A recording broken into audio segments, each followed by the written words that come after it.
Hey everybody, I figure it's about time to do another walk around video on the SLC. Kind of hit a milestone today, getting some lines run, and yeah, I just figured maybe it's time to do another walk around. So been busy doing the plumbing, making sure all the fluid systems check out, on top of some other extracurricular fabrication, and I made a little rolling cart for the body and have all of the panels kind of shoved up under there right now. And you know, those are kind of out of the way. It's going to be a while till I get to that point. Another thing, I was finally able to bust out the new TIG welder. I would say I upgraded from a Lincoln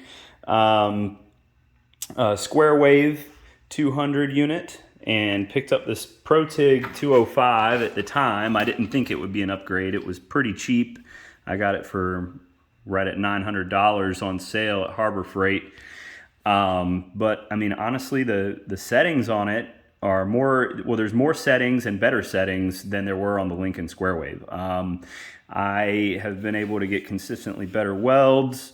Now I have been practicing a ton with this unit, but especially on aluminum, I feel like it strikes the arc better. I just, I've been able to do some really nice work with it. So, and I'm not a professional by any means, but I like it. I like it a lot. I like it better than the Lincoln, and happy I bought it. Today just came in the mail a new TIG torch setup. I'm trying to, I'm building a little knockoff CK Worldwide TIG torch, if you will. And it's got the rotary head that the CK FL 150 TIG torch has on it, so I could go. It's got a locking mechanism here, but this thing swivels full around, and you can lock it in place, but you can do some really tight welds, really tight joints, and yeah, I really like the way this feels in hand. So haven't used it yet. I just got it assembled. I'm actually waiting on, this is the cable that came with the Vulcan. It's not a super flex cable. So I picked up the torch for 35 bucks on Amazon, and I really wasn't sure about the the quality, but after taking it, putting it together, it's worth $35 at least.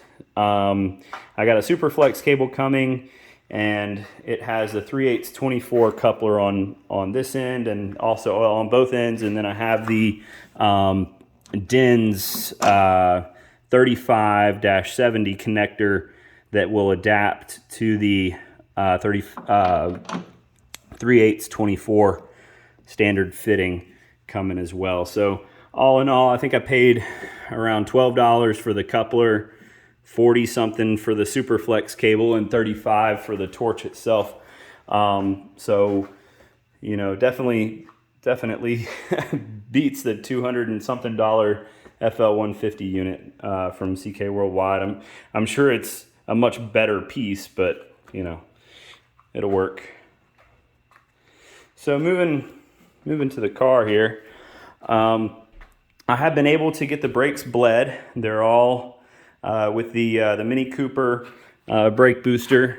It worked out pretty well. I'm using DOT5 fluid. It was a bone dry system, so putting a DOT5 fluid in it wasn't a problem. Yeah, I'm really excited to see how the booster does. I think it should do really well. The master cylinder, everything bled really easily and quickly, and I was kind of shocked at that. But got the Willwood master cylinder here with a front passenger flex line. I'm just running a flex line all the way across to the front passenger, and then another flex line to the front driver. That's gonna be more than sufficient. Could get into all the engineering about the swell of a flex line versus a hard line, but really negligible. Yeah, so anyways, we'll leave it at that. So coming around to the side here, running the brake lines all the way to the wheels. I do have these really cool Staubli quick connect couplers, and it's really hard to do with one hand, but basically you press this in and rotate it, and this fitting comes off, and it's a clean brake fitting. Some people call them a dry brake fitting, but it breaks the brake line without introducing air into the system. So you can take your, let's see if I can get in here and see. So you can take the brake caliper off and not have to rebleed the system. So these were quite expensive, but I've had them sitting around, and what better project to run them on. So that's this. Here is my clutch line coming from the clutch pedal in the car. It's going to be a 1/4 inch.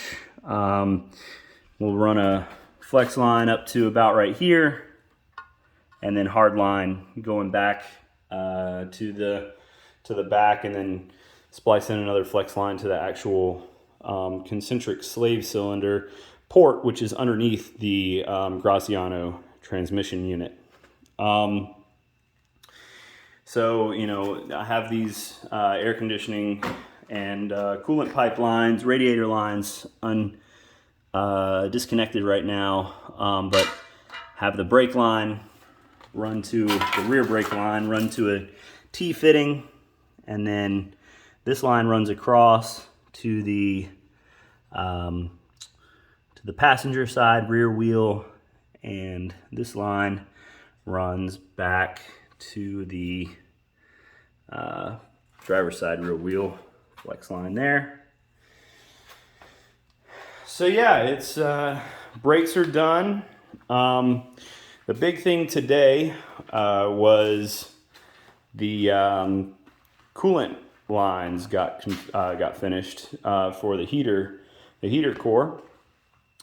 Starting at the back here, I wasn't able to find an expansion tank that fit really how I wanted it and imagined it fitting. So I ended up, I got a ton of sheet metal left from when I was making closeout panels. I just bought a 4x8 sheet of 1/8 inch thick aluminum, and really I have a ton of that left. So set out and I made this. It's got two AN fittings on the underside. So we got a hard line which stays connected to the chassis and runs all the way down, and this is the return line from the heater core on the top. So it runs there and then runs all the way to the front of the car, and that is the return line from the heater core or the heater control valve. And then this line is the feed to the heater. So it comes up, wraps around, and I wanted the hard line to end underneath this bar, just to keep all of this space open in case one day I decide to add turbos. It's a really, really nice little pocket in there for them and all the equipment. So potential there, just thinking about space and saving space. There's not a lot of it on the SLC. So anyways, the hard line here with a flex line that goes into the actual water pump housing. So anything that is engine side to chassis mounted is going to have a rubber line for flex in case there's the engine torques one direction or the other. And then this here is the line that returns from the expansion tank back to, it's just a little loop that goes right into the water pump. So water will flow from the heater core into here, and this allows a volume to expand. This is about 2 liters. It's just under 2 liters. And then it'll flow from here back down into complete the circuit into the water pump. So those complex bins were, I've been kind of holding off on those. Ran these heater core lines a while back, and I I terminated them here, and I never messed with them. So I went ahead and ordered 2 more of these silicone elbows, which really worked really well up here for the heater pass through into the heater control valve, which is on the other side of this plate, and the barbs stick through here. So I went ahead and ordered 2 more of these, 3 more, so I have an extra, actually 4 more, and I used one of the extras, so I have 1 extra now. Anyway, they're very handy, and they make a nice coupling, a nice seal on the tube. I'll put a pipe clamp on either end, and you know, that was just the easiest way to do it. From the heater control valve, we then, if you can see it down in here, this guy here will go here and here. So to the heater control, or to the heater core from the heater core. And then in my other videos, I've talked about this valve and how it has a bypass for the LS engine and all that. So the lift system hasn't been plumbed yet, so that's one thing that I need to still do on the plumbing side, is to get that lift pump and plug it into the lift puck here, and again on the other side. But that'll be quick and easy. I got all the fittings in a bag somewhere. I just need to make some line. I have some more 1/4 inch and 3/16 line coming. It was supposed to be here today, but I guess the truck got delayed. So, you know, I've also been running a lot of this sound deadening material. It's going to have a lot in it. I'm using NVX. Has really good reviews online. It's pretty thick. It's really easy to work with, and it really tones down the vibrations for sure. So we got our in-tank fuel pump hat here, pressure and return. I have them blocked off because I did some welding on the tank, so I pressurized it through here to make sure we're holding pressure and there's no leaks. So it's good to go now. Mount it up. I need to run my lines from here. We'll have the return, which is going to go here, and then the feed, which when I get the other fitting in the mail again tomorrow, it's going to go here. This is just a fitting for mock-up for the lines on the reverse side, which we have the feed going into the inline fuel filter, 100 micron, and into the Fuel Lab fuel pressure regulator. And then return is a flex line, and I will probably remake this portion of the line into a flex line as well. This actually isn't fastened correctly. There's just not enough room here and here to flare the pipe with the end and fitting on it. So, you know, there's some things I could do to get fancy with the bends, but I'm probably just gonna be honest and run a remake one of these flex lines and put it in place here. No big deal. So let's see, these are out right now. So this is the feed to the fuel feed to the LS fuel rails. This fitting here is a GM fuel rail to 6AN fitting.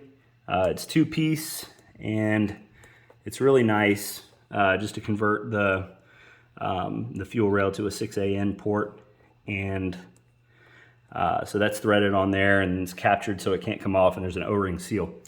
So this will attach right here with the 6AN 37-degree JIC fitting, and then this is another quick connect, pull to release. With the pull cable here, and again, this is another dry brake, so even if there were fuel pressure here, pulling this will shut off complete flow to the engine, and it won't leak. So it's got a seal there on the male end and a seal down there in the female end. So another Staubli product. I've used these a lot on RX-7 systems, and I got in the habit of it.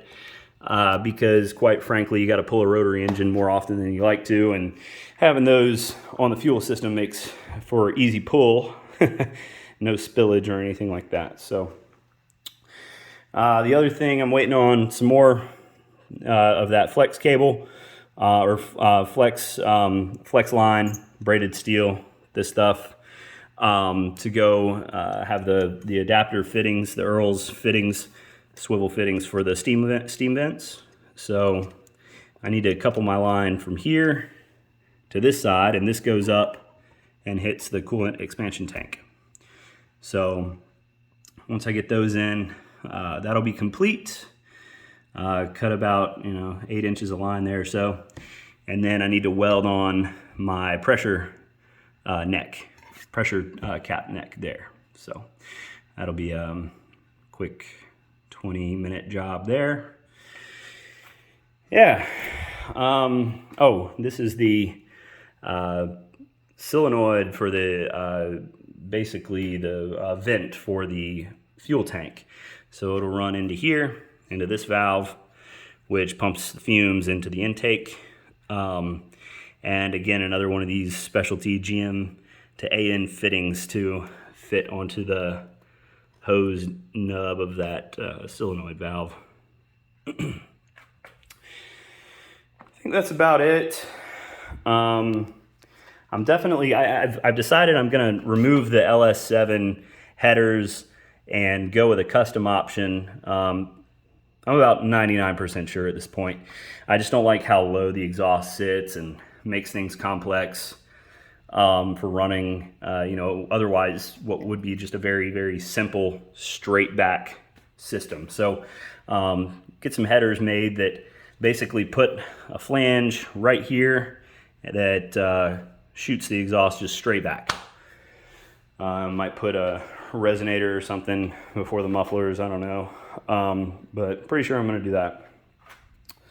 Oh, the other thing was, in going through everything that was done prior to me purchasing the kit, there's a Raptor system on a steering wheel that came mounted to this quick release, which was pretty cool. So I started taking it apart and looking at it. First of all, it was a Grant GT steering wheel that was a 5-bolt pattern that was re-drilled to meet this 6-bolt pattern on this. So the webbings on that steering wheel are quite thin in some places where the 5-hole and the 6-hole are too close. So I was definitely uncomfortable with that.